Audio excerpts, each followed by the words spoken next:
Hi అండి. ఎండల్లో గులాబ్ జామున్ ఏంటి, స్వీట్ ఏంటి అని అనుకుంటున్నారు కదా!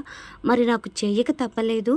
మొన్న నా చిన్న చెల్లెలి జన్మదినం సందర్భంగా షార్ట్ వీడియో ఒకటి పెట్టడం జరిగింది. మీరందరూ కూడా విషెస్ చెప్పడం జరిగింది. మరి తనకి సర్ప్రైజ్‌గా ఏదైనా స్వీట్ చేయాలని చెప్పేసి నేను ఇలా ఇంట్లోనే తయారు చేసుకోగలిగే గులాబ్ జామున్ తయారు చేయాలని నిర్ణయించుకున్నాను. సో, గులాబ్ జామున్స్ అందరం కూడా ఇంట్లో చేసుకుంటాము. కాకపోతే ఒక్కోసారి ఇబ్బంది పడుతూ ఉంటాం. సాఫ్ట్‌గా రాలేదనో, జ్యూసీగా రాలేదు, లోపల ఉడకలేదు, ఇలాంటి ప్రాబ్లమ్స్ అయితే వస్తాయి.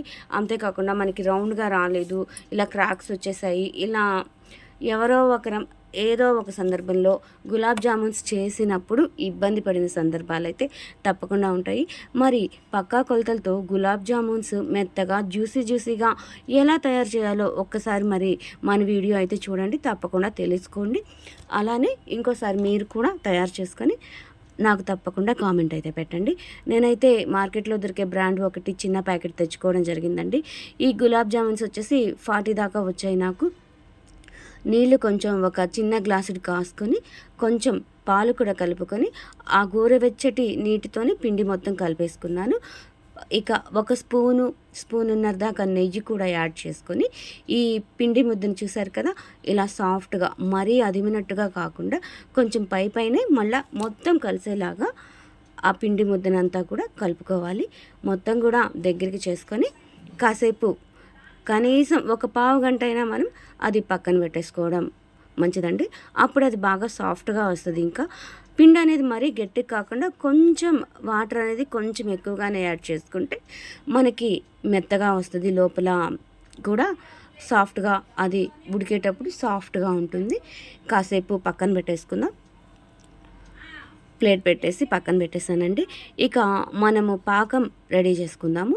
పంచదార వచ్చేసి నేనైతే గ్లాసున్నర దాకా పంచదార తీసుకున్నాను. ఆ పంచదారకి 3 గ్లాసులు వాటర్ యాడ్ చేశాను. మరీ స్వీట్ ఎక్కువ కావాలనుకున్నోళ్ళు 2 గ్లాసుల వరకు కూడా పంచదార తీసుకోవచ్చు. కానీ ఇలా తీసుకుంటేనే మరీ వెగటు లేకుండా కొంచెం ఎవరైనా కానీ ఈజీగా తినడానికి బాగుంటుంది.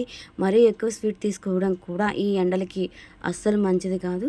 కాబట్టి నేను చెప్పిన కొలతలైతే మీకు పర్ఫెక్ట్గానే ఉంటాయి. మినిమం ఉంటుంది స్వీట్ కూడా. ఇంకా ఇదంతా కూడా మనం బాగా వాటర్ అది యాడ్ చేశాక స్టవ్ మీద పెట్టేసుకుంటే మనకి దగ్గర ఉండి మీడియం ఫ్లేమ్లో మంట పెట్టుకొని దగ్గరే ఉండి చేసుకోవడం అయితే మంచిదండి. కాసేపు పంచదార కరిగే వరకు మనం మీడియం ఫ్లేమ్లో ఉంచుకొని మంట మరీ ఎక్కువ కాకుండా మీడియం మీద ఇంకొంచెం తగ్గించుకొని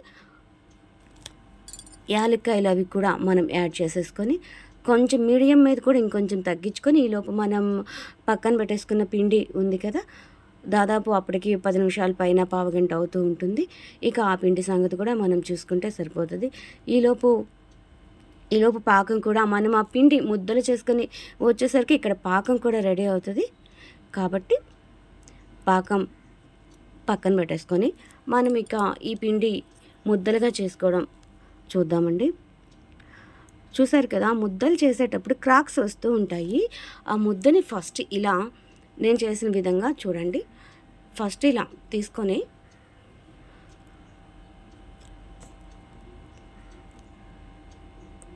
అలా ఫస్ట్ ఇలా కనుక చేస్తే క్రాక్స్ రాకుండా ఉంటాయి. ఫస్ట్ చదరంగా ఇలా చేసేసుకొని తర్వాత దాన్ని ఇలా రౌండ్గా చుట్టుకుంటూ వస్తే చేతితోనే మనకి అది క్రాక్స్ అనేవి రాకుండా అయితే ఉంటాయి. కాబట్టి ఈ టిప్ ఫాలో అయితే మాత్రం మనకి క్రాక్స్ అనేది చాలా తక్కువగా వస్తాయి. ఇది తెలియక నేను కూడా పొరపాటుగా చాలాసార్లు క్రాక్స్ వచ్చేలా చేయడం జరిగింది. ఇలా చేస్తే మాత్రం పర్ఫెక్ట్గా వస్తుందండి. చూడటానికి కూడా చాలా నీట్గా ఉంటాయి. మరి మనకి గులాబ్ జామున్స్ ముద్దలైతే రెడీ అయిపోయాయి. ఇక వీటిని మనం ఆయిల్లో బాయిల్ చేయాలి కదా, ఇక ఆయిల్ కూడా రెడీ చేసుకోవడం జరుగుతుంది. ఇక ఆయిల్ రెడీ చేసే ముందు అదే అండి పాకం ఏదైతే ఉందో అది ఎంతవరకు వచ్చిందో ఒకసారి చూద్దాం. చూసారు కదా, పాకం అయితే రెడీ అయిపోయింది. మనకి మరీ లేత పాకం కూడా అవసరం లేదు. మినిమం లేత పాకంకి ముందే కనుక ఆపుకుంటే మనకి బాగా ఇవి వేసినప్పుడు గులాబ్ జామున్స్ వేసినప్పుడు కూడా అవి పీకేసుకోవడం జరుగుతుంది. బాగుంటుంది జ్యూసీగా గులాబ్ జామున్ కూడా. ఇక మనం ఆయిల్ మీడియం ఫ్లేమ్లో పెట్టుకొని అవి ఎర్రగా కాదు, ఇంకొంచెం నిండు గోధుమ వర్ణం వచ్చేదాకా కూడా వేపుకుంటే బాగుంటుంది చూసేదానికి కూడా. లేదంటే లోపల పచ్చిగా ఉండిపోతుంది.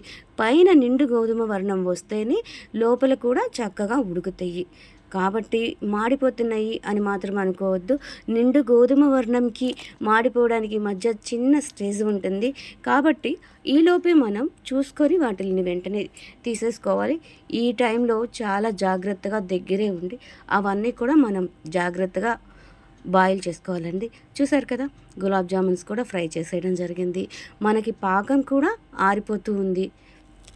దాదాపు పాకం గోరువెచ్చగా ఉన్నప్పుడే వీటిల్ని మనం పాకంలో వేసేస్తే ఆ పాకం కూడా బాగా ఆ జామున్స్కి అబ్జర్వ్ అవుతాయి. జ్యూసీగా ఉంటుంది మనం తినేదానికి కూడా. కాబట్టి గోరువెచ్చగా ఉండగానే పాకం అనేది ఈ గులాబ్ జామున్స్ అందులో వేసేసి దాదాపు ఒక అరగంట సేపు అయినా మనం పక్కన పెట్టేసుకుంటే అప్పుడు మనకి తినడానికి గులాబ్ జామున్స్ రెడీ అయిపోతాయి. మరి మీరెలా చేస్తారు గులాబ్ జామున్స్? మీరెలా చేస్తారనేది కూడా కామెంట్ సెక్షన్లో తప్పకుండా కామెంట్ చేయండి. నా వంటలు ఎలా ఉన్నాయి అనేది కూడా మీరు కామెంట్ చేయగలరు.